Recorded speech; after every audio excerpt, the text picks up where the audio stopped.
بسم الله وعلى بركة الله. شارك والجشوش على رأس شيخهم سليم بن رجاح ضمن قبيلتهم مطير التي ناصرت الملك عبد العزيز أثناء توحيد المملكة العربية السعودية في عدة حروب، منها الرغامة وجدة والطائف ومكة وجازان والدبدبة. والشيخ سليم بن رجاح مشهود له بالشجاعة والإقدام وصلب الراي، وذبحت عدة خيل تحته وهو يسلم، وأكثر من مرة ينصاب، وشهد له بالشجاعة مثل الشيخ نايف بن قطيم بن ضمنة والشيخ زعدان بن درويش والفارس صفوق بن مضيان الحربي، وهو اللي طلب من الملك عبد العزيز ديار ربع الجشوش وملكهم بإذن من الملك عبد العزيز. والملك عبد العزيز يعرفه معرفة تامة، وبينه وبين الملك عبد العزيز مراسلات رحمة الله عليهم جميعا. ويقول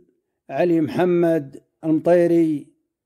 يقول هذا سليم شيخ نعنان وسنان، شيخ الجشوش اللي لهم صيت واذكار، جاب لهم ديارا وتسبرا له انشان، ولهان قدره عندهم وافى الاشبار، وثيلان وعشيران دره بالاوطان، تسر عين اللي يراهن بالابصار، من فضل ابو خالد سلايل اعصيان، يلي تبون العلم مع صدق الاخبار، الميراهي مثل هتاف الامزان، والأرض خضراء كلها يمين ويسار، أرض نتسر البال وتشوق الأعيان، مزارع تطلع محاصيل وثمار، من أطيب ديار الناس حضرا وبدوان، على طريق عام يمشي ومرار، لو والله إلا حط للدار سيسان، وثبت قواعد دار ربعها على القار، ادعوا لأبو خالد له الفضل وحسان، ادعوا لها الجنة على كل ما صار، ما ينسي فضله على مر الأزمان، لو الذي يرسل بواخر فالأبحار، فضلة سبير وحط للدار حدان، للربع عز وللمعاديم مسمار، للضد تعامه وللربع مزبان،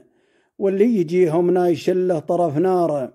يضرب على الكايد وله بعجزان، من دونهم حيد مثل ضلع سنجار، في جنة الفردوس يا عالي الشان، رحماك يا الله ترحمه مجرى الأنهار.